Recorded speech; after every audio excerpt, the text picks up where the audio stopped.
beriman. Di antara orang-orang yang mendirikan sholat, di antara orang-orang yang memakmurkan masjid, itu setan putus asa untuk dapat disembah, tapi dia tidak putus asa untuk mengadu domba di antara orang-orang yang mendirikan sholat ini. Maka subhanallah, kenapa Rasulullah sallallahu alaihi wasallam di banyak hadis, di banyak sabda beliau mengingatkan tentang pentingnya al-ukhuwah al-islamiyah, tentang pentingnya persaudaraan yang dibangun di atas Islam. Ada saudara satu nasab, karena sama-sama lahir dari seorang ayah dan ibunda. Ada saudara satu nasab, ada saudara sesusuan, karena sama-sama menyusu dari seorang wanita. Ada saudara satu bangsa, karena sama-sama berasal dari negeri tersebut. Dan ada saudara satu agama. Di antara semua bentuk persaudaraan, sejatinya persaudaraan yang paling kokoh, yang setan berusaha untuk merusaknya, adalah al-ukhuwah al-islamiyah awil ukhuwah al-imaniyah. Allah Azza wa Jalla mengatakan, innamal mu'minuna ikhwah. Sesungguhnya orang-orang beriman itu bersaudara. Tanpa memandang etnis, tanpa memandang suku, tanpa memandang partai, tanpa memandang ormas, tanpa memandang bangsa. Kita lihat bagaimana jutaan manusia dari berbagai penjuru dunia, dengan bahasa yang berbeda, dengan rupa yang tidak sama, itu bisa berkumpul bersama-sama di Masjidil Haram. Bagaimana ketika di musim haji, dari Sabang sampai Merauke, mereka berbondong-bondong datang ke rumah Allah Azza wa Jalla. Dari Turki datang juga, dari Amerika juga datang, dari Afrika juga datang. Mereka berkumpul di Masjidil Haram, tawaf bersama-sama. Kemudian setelah itu mereka wukuf di padang Arafah. Pertanyaannya, kenapa mereka kumpul? Atas dasar apa mereka?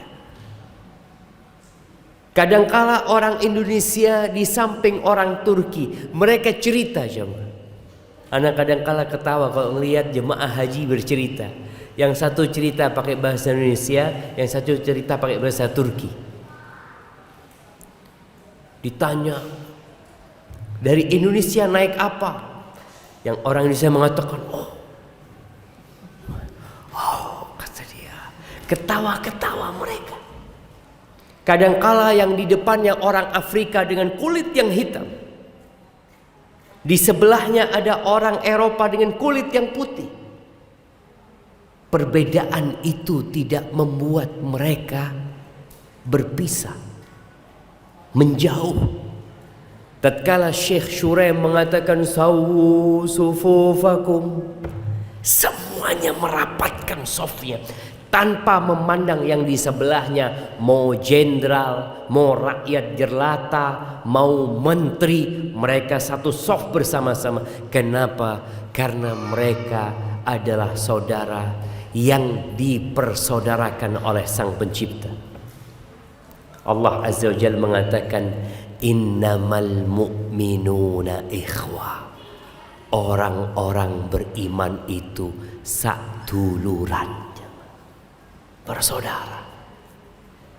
Tapi sepertinya nilai-nilai persaudaraan ini mulai dirusak oleh tadi setan, yang memang tidak menginginkan umat Islam ini akur. Mereka ingin mengotak-ngotakkan umat Islam. Padahal Rasul Sallallahu Alaihi Wasallam, beliau menjelaskan kalau bicara iman, sebagian kita merasa orang yang paling kuat imannya, yang paling mapan ketakwaannya kepada Allah Azza wa Jalla. Coba dia bercermin. Kalau kepingin tahu iman kita kuat atau tidak, simak sabda Nabi Sallallahu Alaihi Wasallam yang diriwayatkan Imam Bukhari dan Muslim. La yu'minu ahadukum, la yu'minu ahadukum, tidak beriman seseorang di antara kalian. Nih yang ngaku paling kuat imannya. Kata Nabi SAW, tidak beriman seseorang di antara kalian hatta yuhibba li akhihi ma yuhibbu li nafsi, sampai dia mencintai saudaranya seperti dia mencintai diri dia sendiri. Jadi kalau kepingin mengukur keimanan kita, tanyakan kepada kita, apakah kita sudah mencintai saudara kita, mencintai tetangga kita yang muslim seperti kita mencintai diri kita sendiri? Kalau belum, ingat dengan sabda Nabi SAW, berarti engkau hanya mengaku-ngaku beriman. Ahibati fillah, Rasulullah Sallallahu Alaihi Wasallam juga bersabda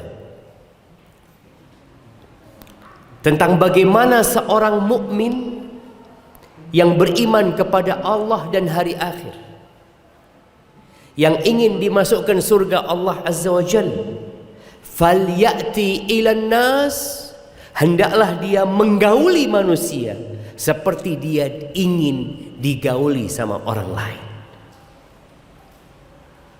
Jadi yang namanya penipuan, kita nggak suka ditipu orang, maka muslim tidak akan nipu orang lain. Kita tidak suka dicaci sama orang, kita tidak akan mencaci orang lain. Muslim itu nggak suka difitnah sama orang, sakit hati dia kalau difitnah, dia pun tidak akan menfitnah orang lain. Dia tahu kalau diomongin sama orang, diribain sama orang, nggak nyaman hidupnya, dia pun tidak akan ngomongin orang lain, karena dia menjadikan saudaranya seperti diri dia sendiri. Itu mukmin, mukmin yang sempurna.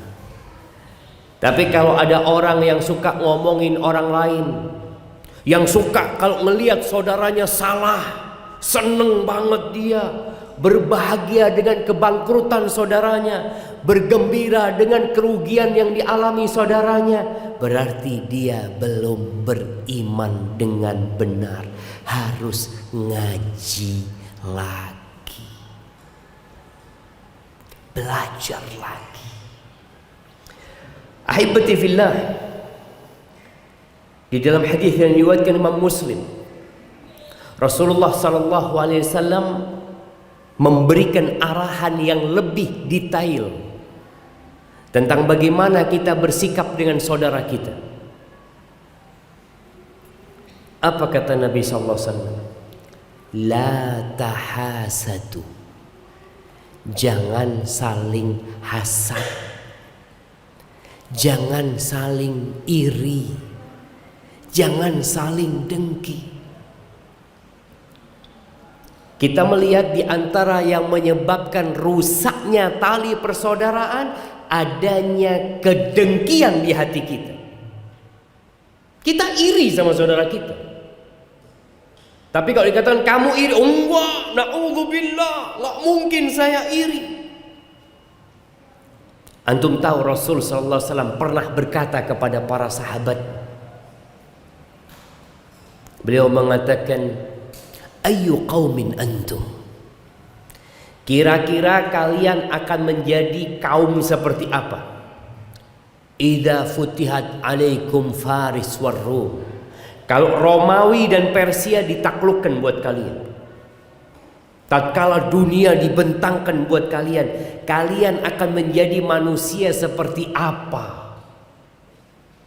Apa kata Abdurrahman bin Auf radhiyallahu anhu? Naqulu kama amarana Allah. Kita akan menjadi generasi seperti yang Allah inginkan, seperti yang Allah perintahkan. Apa kata Nabi SAW? Itu keinginan, tapi realita kadangkala tidak seperti yang diinginkan. Rasulullah SAW mengatakan, awa ghaira dzalik, apa mungkin selain itu kondisi kalian? Tidak seperti yang Allah perintahkan. Tatanafasun, kalian akan bersaing. Manusia itu punya jiwa saing. Ketika bersaing akan terjadi yang selanjutnya, thumma tatahasadun, kemudian kalian akan saling hasud. Persaingan itu menyebabkan iri dan dengki. Thumma tatadabarun, kemudian kalian akan saling memberikan punggung. Kalian tidak akan bertegur sapa dengan saudara kalian.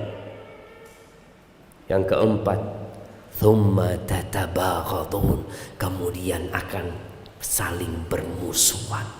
Sama saudaranya sendiri musuhan. Betuluri dewi. Apa penyebabnya? Persaingan. Subhanallah. Seorang syekh di Madinah cerita, di kelas dia cerita waktu anak jadi mahasiswa. Dia cerita tentang kondisi pasar. Pasar ini tempat yang paling dibenci sama Allah Azza wa Jalla. Dulu waktu kita masih S1 25 tahun yang lalu dia cerita. Berarti mungkin kejadian ini sudah 40 tahun yang lalu. Dulu di pasar kota Madinah, itu sebelum buka toko, pedagang pasar itu sarapan bareng jemaah. Biasanya di pasar induk itu kan jualannya sama. Yang jualan ikan semuanya diratakan. Yang jualan sayur semuanya sayur. Diatur seperti itu oleh pemerintah. Ini Masya Allah, orang-orang di pasar itu sebelum buka toko sarapan bareng. Setelah selesai sarapan bareng, bismillah, yuk buka semuanya. Masya Allah. Biasanya namanya pembeli itu akan masuk ke toko yang pertama. Paling dekat jalan itu biasanya ya lebih mahal biasanya harga tokonya, karena pelanggan itu ke sana duluan. Ya sudah, ketika datang pelanggan, pembeli, dia jualin. Masya Allah. Kemudian datang pembeli kedua, nggak diterima jam. Sama pemilik toko ini nggak diterima. Dia mengatakan, alhamdulillah, saya sudah dapat rezeki, engkau ke tetangga sebelah. Subhanallah. Nanti tetangga sebelah juga ngomong, aku udah dapat, ke tetangga sebelahnya lagi. Itu subhanallah berkah jemaah. Allah turunkan hujan, Allah berikan kenikmatan. Tapi Syekh kemudian mengatakan sekarang berbeda. Itu pembeli masih jauh, toko ini sudah rebutan. Rebutan jemaah. Saduluran ini padahal. Satu saudara mereka. Kalau datang ke tempat dia, tanya, barang ini ada enggak? Dia kebetulan habis barangnya. Ada punya barang? Enggak punya, kata dia. Di mana? Wallahu a'lam. Padahal di sebelah jualan. Dia enggak mau jemaah. Kenapa? Hasud, iri. Dan itu yang ditakutkan oleh Nabi SAW. Ketika terjadi persaingan akan mengantarkan kepada iri dan dengki, yang akhirnya nanti tidak bertegur sapa dan saling bermusuhan. Itulah yang diinginkan setan tadi. Orang ini sholat berjamaah di masjid, sholat orang ini Masya Allah, tapi dia menyimpan dendam dengan saudaranya, bertikai dengan saudara. Maka kata Nabi SAW, la tatahasadu, jangan saling iri. Seorang muslim itu kalau ngelihat saudaranya senang, seharusnya senang juga. Tapi yang terjadi di masyarakat, kalau saudaranya senang, dia senep. Kita jadi bingung kadang-kala. Saudaranya beli mobil baru, parkir mobil baru. Tetangganya opnam di rumah sakit. Dokter tanya, kenapa bapak? Kata dia, tetangga beli mobil baru. Kata dia, itu bisa berpengaruh kepada kondisi dia. Seharusnya dia gembira. Saudaranya punya mobil baru, dia datang, dia doakan, barakallahu fiik, mudah-mudahan dijaga mobilmu. Tapi kalau sudah ada penyakit hasut, selesai. Dia tidak akan pernah bergembira hidupnya. Nabi melarang. Kemudian kata Nabi sallallahu alaihi wasallam, wala tatanajashu. Jangan jual beli dengan sistem najash. Najash ini jamaah adalah mengangkat harga barang tanpa niat untuk membelinya. Biasanya kalau di pelelangan ada orang mengatakan, berapa harga ini? Tawar sama dia 10.000, temennya ngomong 20.000. Yang ngomong 20.000 ini kawannya, tidak punya niat beli. Yang satu ngomong 30.000. Sampai harganya tinggi, padahal orang-orang itu tidak punya niat beli. Nanti kalau ada orang yang nggak ngerti, dia pikir barangnya bagus karena orang rebutan ini. Dia ngomong 105.000. Oh, silahkan, milik Anda. Padahal semua itu adalah kawan-kawan. Nabi mengatakan wala tanajashu wala tabaghadu, jangan saling membenci. Orang mukmin itu seharusnya mencintai saudaranya yang beriman. Kalau dia berbuat dosa, Ustaz, kita benci karena perbuatan dosa dia. Tapi karena dia mukmin, dia muslim, kita tetap harus sayang sama dia. Kemudian wala tatadabaru, jangan saling memberikan punggung, tidak bertegur sapa. Wala yabi' ba'dukum ala bai'i ba'd, enggak boleh membeli di atas pembelian saudaranya. Kalau ada dua orang yang sedang transaksi, kita jangan masuk. Kadangkala mereka tawar-tawaran, yang ini mengatakan udahlah 20.000, kita datang, saya beli mas 25.000. Enggak boleh jemaah. Di riwayat lain wala yakhtub ba'dukum ala khidbati akhi, enggak boleh melamar di atas lamaran saudaranya. Kalau ada seorang perempuan yang dilamar oleh si fulan, kemudian kita datang, kita tahu dilamar sama fulan, kita ngomong kita mau ngelamar juga, itu dilarang. Engkau merusak al-ukhuwah al-islamiyah. Kalau sudah selesai jual belinya nggak jadi, silahkan engkau masuk. Kalau lamarannya sudah ditolak, engkau silahkan masuk. Tapi kalau dalam proses transaksi atau proses lamar-melamar, nggak boleh seorang muslim melamar di atas lamaran saudaranya. Lalu Nabi mengatakan alaihi salatu wassalam, wa kunu ibadallah ikhwana, jadilah kalian hamba-hamba Allah yang bersaudara. Kita ini semuanya hamba Allah azza wa jalla, budaknya Allah azza wa jalla. Kita sama-sama diciptakan untuk satu tujuan, yaitu mengabdi kepada Allah jalla jalaluhu. Maka jadilah hamba-hamba Allah yang satuluran, walaupun beda etnis, beda suku, beda kulit. Al-muslim akhul muslim, muslim itu saudara muslim. Kalau bicara saudara yang dibangun di atas agama, al-muslim akhul muslim, la yadlimu. Nggak boleh muslim mendolimin saudaranya. Kita punya pembantu di rumah kita, muslim saudara kita.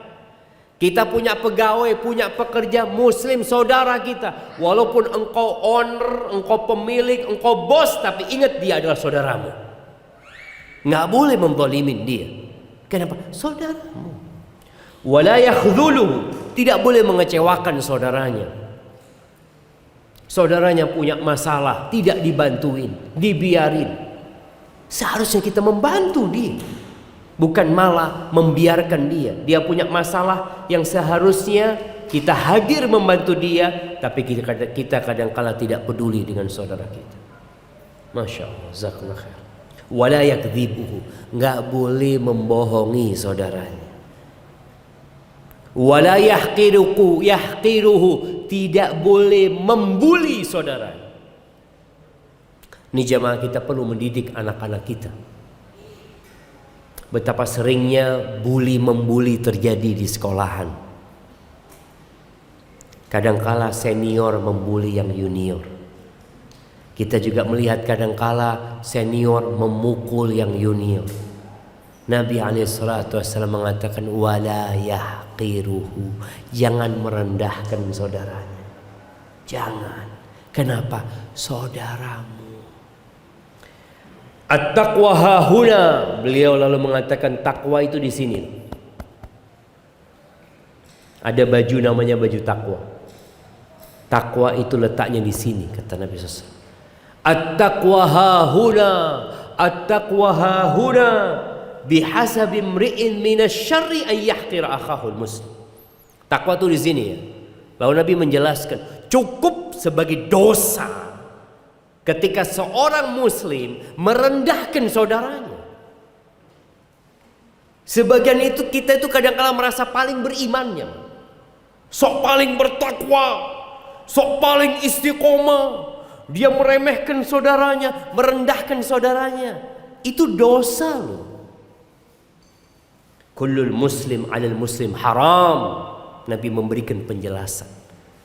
Muslim buat muslim yang lain itu ada hal-hal yang terlarang. Ada garis merah yang gak boleh dilanggar. Apanya? Darahnya, hartanya, kehormatan. Kita seharusnya menghormatin sesama muslim, bukan malah meremehkan, meledek dia, menghina dia.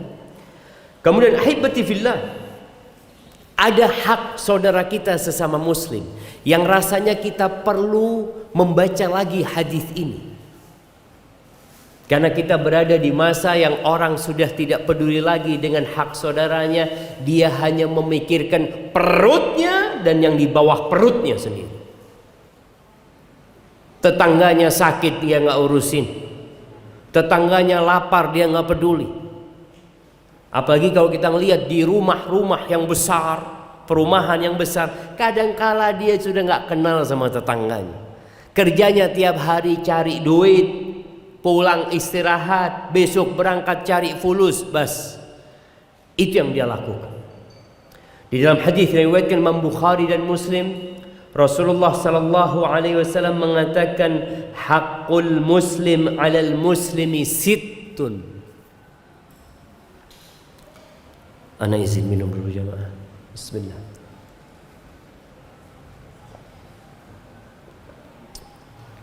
Kenapa gelasnya kayak gini? Hak muslim atas muslim yang lainnya ada 6. Ingat hak saudara kita. Kalau bicara hak saudara kita berarti jadi kewajiban buat kitanya. Yang pertama kata Nabi SAW, idza laqitahu fasallim alaih. Kalau engkau berjumpa dengan dia, ucapkan salam. Ucapkan salam. Yang terjadi di masyarakat, mereka mengucapkan salam atau mengucapkan permisi. Orang kalau ketemu, permisi, kula nuwun, monggo, nuwun sewu. Ini yang terjadi di masyarakat kita lihat. Padahal Nabi alaihi salatu wasallam mengatakan idza laqitahu fasallim alaihi. Kalau berjumpa ucapkan salam, kenal nggak kenal. Dan salam ini yang akan menumbuhkan cinta di antara kita. Bukan kula nuwun. Loh Ustaz, kita kan orang Indonesia Ustaz. Nah, engkau orang Indonesia muslim. Orang Indonesia macam-macam. Tapi karena engkau muslim, silahkan katakan permisi, assalamualaikum, permisi, tapi tetap memberikan hak saudara kita. Rasulullah sallallahu alaihi wasallam pernah mengatakan, la tadkhulul jannah hatta tu'minu. Kalian enggak bakalan masuk surga sampai kalian beriman. Jadi syarat masuk surga itu iman. Enggak bakal masuk surga tanpa iman. Wala tu'minu hatta tahabbu. Kalian tidak akan mencapai tingkat iman sampai kalian saling mencintai. Ternyata iman ini ada hubungannya dengan cinta. Kalian gak akan beriman sampai kalian saling mencintai. Afala adullukum ala syai'in idza fa'altumuhu tahabbtum. Kalian mau gak aku kasih sebuah amalan? Kalau kalian kerjakan itu amalan, kalian akan saling mencintai. Apa amalannya? Nggak keluar duit, nggak keluar fulus. Afshus salama bainakum. Tebarkan salam di antara kalian. Dan ini dipraktekkan sama para sahabat Nabi. Bagaimana ada dua orang jemaah di antara sahabat Nabi ini, yang kadang-kadang mereka jalan bareng. Kalau tahu-tahu ada pohon yang menyebabkan mereka harus berpisah, mereka jalan ngelewatin pohon. Ketika ketemu lagi, mereka assalamualaikum lagi. Mereka benar-benar menumbuhkan yang namanya cinta di antara mereka. Sedangkan kita sekarang mendengar salam itu jarang. Orang kalau masuk ke perumahan lewat satpam, ucapkan salam nggak? Salam ndak jemaah? Ya, ono sing salam, ono sing ndak. Ada yang cuma gini, insyaallah, memberikan isyarat. Salamnya orang Yahudi itu dengan isyarat. Muslim salam, assalamualaikum, kasih isyarat nggak apa-apa, tapi tetap assalamualaikum. Kadang-kala jauh, takut dia nggak tahu, kita ucapkan salam dan isyarat. Dan ada adab dalam bersalam yang kita harus jaga. Yusallimu shaghir 'alal kabir. Yang junior, yang kecil mengucapkan salam kepada yang senior. Jadi ada senioritas dalam Islam ada. Yang kecil menghargai yang besar. Jadi yang muda ucapkan salam kepada yang tua, walaupun yang tua ini pekerja dia. Kadang-kala seorang pemuda jadi bos apa, ketika engkau berjumpa dengan yang lebih tua dari dirimu, walaupun dia anak buahmu, maka engkau yang memulai salam. Ini bicara adab dalam agama kita. Wal mashi 'alal qa'id. Yang berjalan mengucapkan salam kepada yang duduk. Walaupun yang berjalan ini bosnya, kalau yang duduk itu anak buahnya sedang bekerja, bosnya lewat, siapa yang mengucapkan salam? Bosnya. Yang berjalan kepada yang duduk. Warraqib 'alal mashi. Yang naik kendaraan mengucapkan salam kepada yang berjalan kaki. Dulu mereka naik onta, naik kuda, naik bighal, naik keledai. Mereka kalau jalan ya kelihatan gitu, langsung bisa mengucapkan salam. Sekarang banyak orang naik mobil.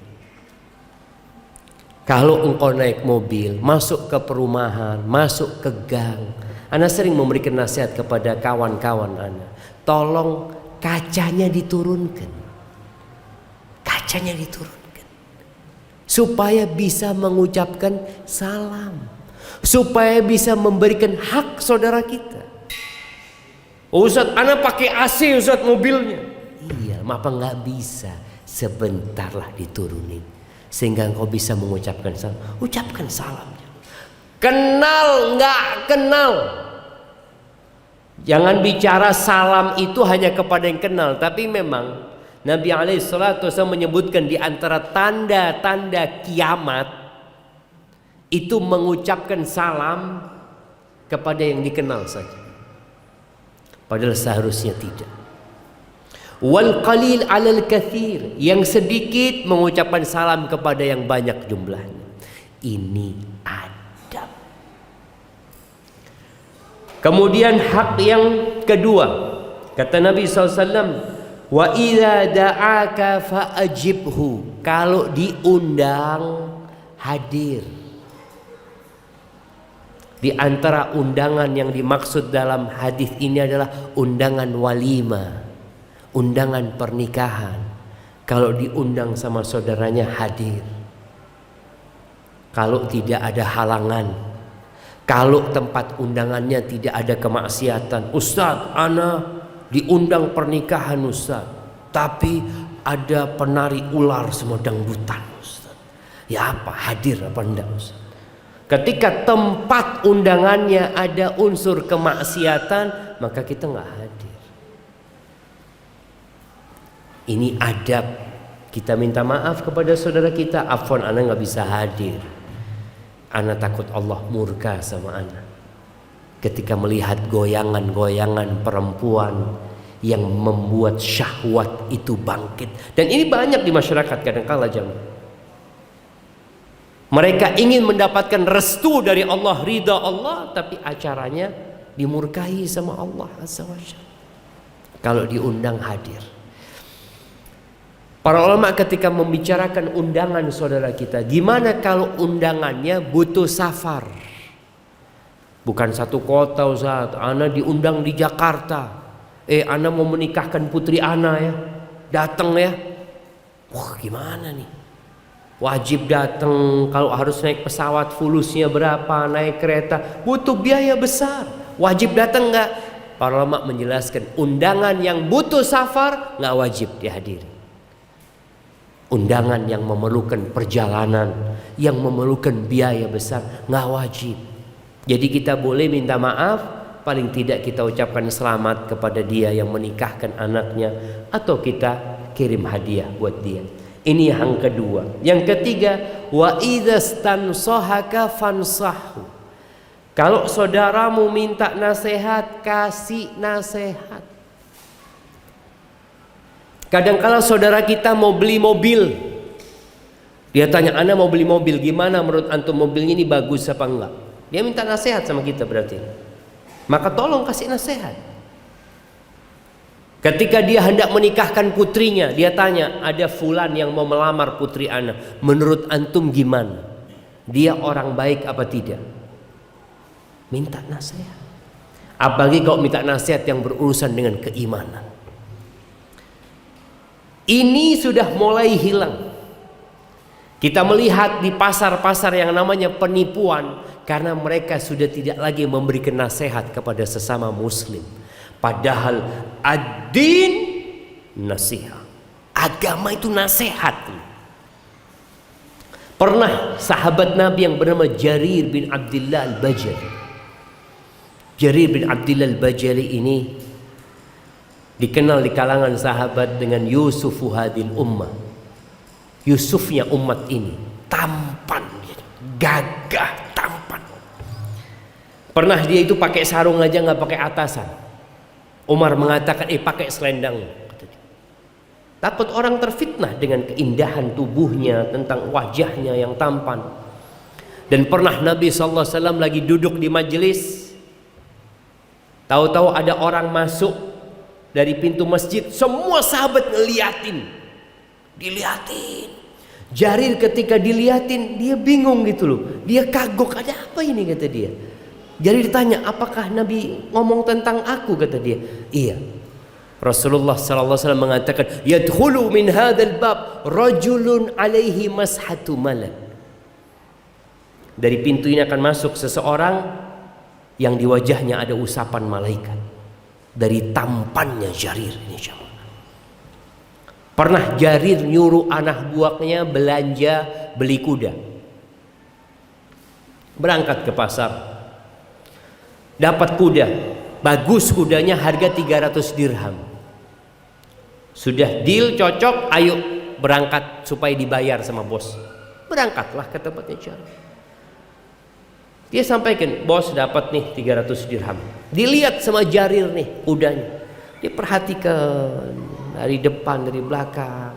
Kata Jarir kepada pemilik kuda ini, barangmu ini, kudamu ini harganya bisa 400 dirham. Ada orang nawar ke atas yang orang itu nawar selalu ke bawah. Tapi jangan mengatakan 400 dirham. Mau engkau dibeli 400 dirham? Ya siapa yang nggak mau? Dilihat lagi, enggak kayaknya. Bisa 500 dirham. Sampai yang punya barang ini bingung kan? Terakhir dibayar 800 dirham sama cari. Anak buahnya bingung ngelihat bosnya ini. Aku carikan harga yang murah, engkau bayarin dengan harga yang mahal. Apa kata Jarir? Jarir radhiyallahu anhu mengatakan, bayatu Rasulullah sallallahu alaihi wasallam ala nushi li kulli muslim. Aku membaiat, aku berjanji dengan Nabi SAW untuk memberikan nasihat kepada setiap muslim. Tuh jamaah, ini sudah mulai hilang. Kadangkala barangnya jelek dibilang bagus. Yang mengurangi timbangan itu adalah orang-orang yang tidak memberikan nasihat kepada saudaranya. Dia berusaha untuk menzalimin saudaranya. Terkadang sebagian orang, kalau yang beli, mamanya dia jualan handphone bekas, jualan motor bekas mungkin. Kalau yang beli barangnya dia itu kawan dia, kenal sama dia, maka dia nggak akan jual. Ada swabnya datang, gimana mobilmu? Aku butuh mobil nih. Kata dia, aduh jangan, kurang bagus mobilnya. Karena kenal. Nanti datang orang lain, aku mau lihat barangmu, oh fadhol. Gimana barangnya? Oh istimewa. Karena nggak kenal. Padahal kenal nggak kenal, dia adalah saudara kita. Kita harus memberikan nasihat kepada dia. Dan orang yang ketika jual beli jujur dan memberikan keterangan yang diperlukan, burika fi bai'ihima, jual belinya akan berkah. Sebagian orang berpikir, oh ana dapat untung banyak nih. Seharusnya barang itu mungkin harganya 100 juta, dia jual 110 juta. Karena dia tidak memberikan nasihat kepada orang itu. Dia pikir semakin banyak hartanya, semakin bisa menikmati. La muhiqatil barakah min bai'ihim. Dihilangkan berkah dari jual beli mereka. Hilang berkah dari 110 juta. Maka tolong, kalau saudaramu minta nasihat, berikan nasihat kepada saudaramu. Kemudian hak yang keempat, wa idza atasa fahamidallah fashammithu, kalau dia bersin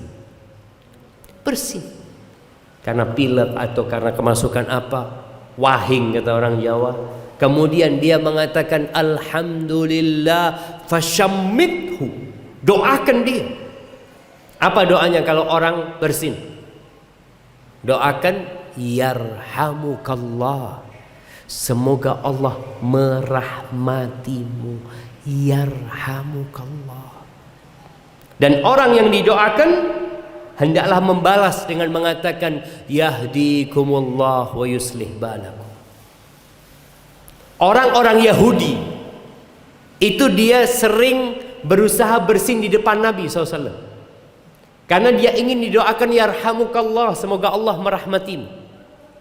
Tapi Nabi ketika tahu orang Yahudi, Nabi tidak mendoakan rahmat buat mereka. Nabi mengatakan yahdikumullah, semoga Allah memberikan hidayah kepada kalian. Azan dulu kita.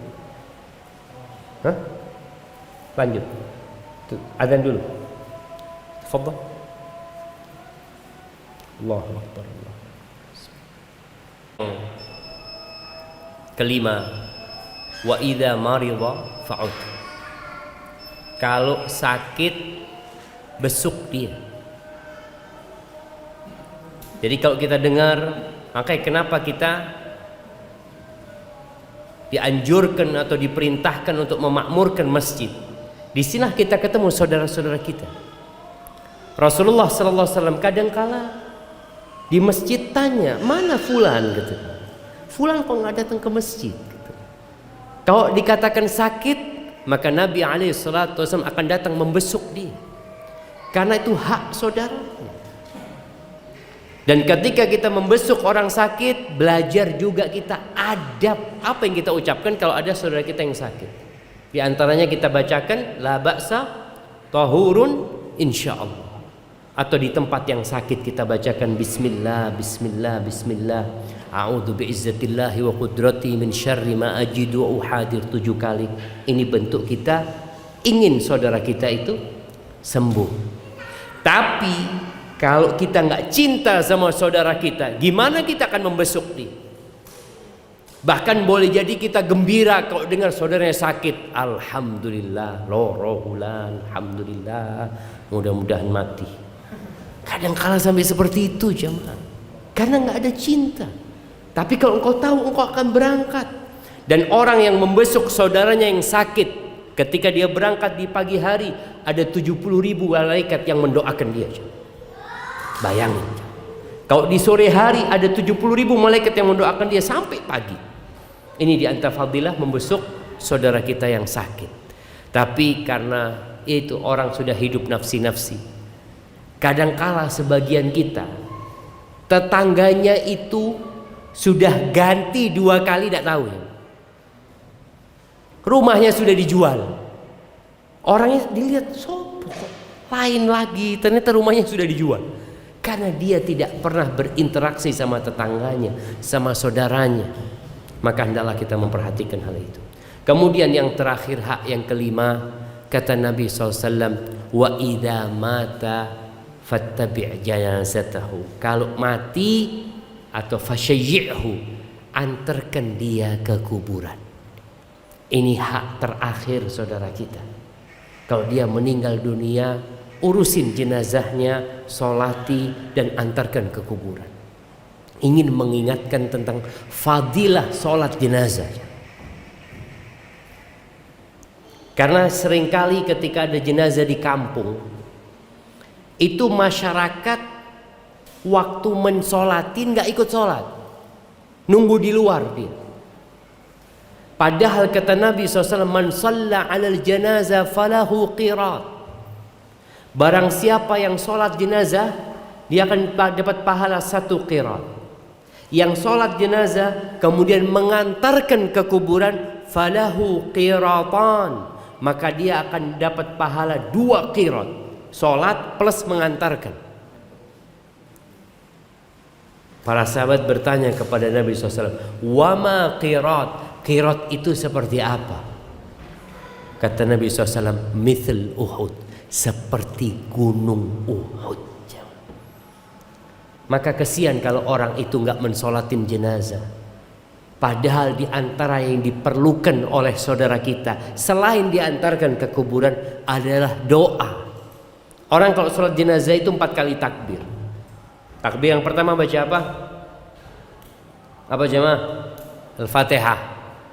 Takbir yang kedua, sholawat buat Nabi SAW. Takbir yang ketiga, doa buat yang mayit. Kadang-kala ada orang bertanya, Ustadz, apakah doa dari orang lain bisa sampai kepada yang mati? Soalnya di hadis itu kan anak soleh yang mendoakan. Loh, ketika orang ini meninggal dunia, kita baca apa? Allahumma gfir lahu warhamhu wa'afihi. Padahal kadang-kala kita nggak kenal sama siapa yang mati. Seperti kalau kita sholat di Masjidil Haram, ketika ada jenazah, kita kenal sama yang mati. Nggak tahu, cuma as-salatu 'alal mayyit, kita sholat Allahu Akbar. Jadi yang dimaksud doa anak soleh itu nggak putus karena anaknya terus mendoakan gitu. Tapi kita mendoakan yang meninggal dunia bisa. Allahumma gfir lahu warhamhu. Takbir yang ketiga kita bisa mendoakan atau kita kemudian salam. Itulah jamaah hak-hak saudara kita yang mungkin kita perlu merefresh kembali. Kita perlu mengamalkan, kita perlu menyampaikan kepada saudara kita. Nggak usah antum sampaikan, antum praktekkan. Supaya orang itu jadi sadar, loh, fulan kok berubah sekarang, setiap ketemu assalamualaikum. Dan biasanya ketika kita memulai assalamualaikum, orang itu heran. Assalamualaikum, nggih. Assalamualaikum jawabannya nggih. Karena dia tidak terbiasa. Tapi lama kelamaan dia jadi sadar, oh ternyata wong iki salam ternyata. Tapi insya Allah kita dapat merubah budaya yang ada menjadi lebih baik lagi sesuai dengan apa yang diajarkan Rasul sallallahu alaihi wasallam. Barakallahu fiik, itu mungkin dapat Anda sampaikan. Kurang lebihnya mohon maaf. Ada berapa pertanyaan? Iya, silahkan kalau mungkin ada pertanyaan. 1 sampai 3 pertanyaan yang sesuai dengan tema berkaitan dengan hak saudara kita. Nah, silahkan. Di luar tema berkaitan dengan apa ini? Siap.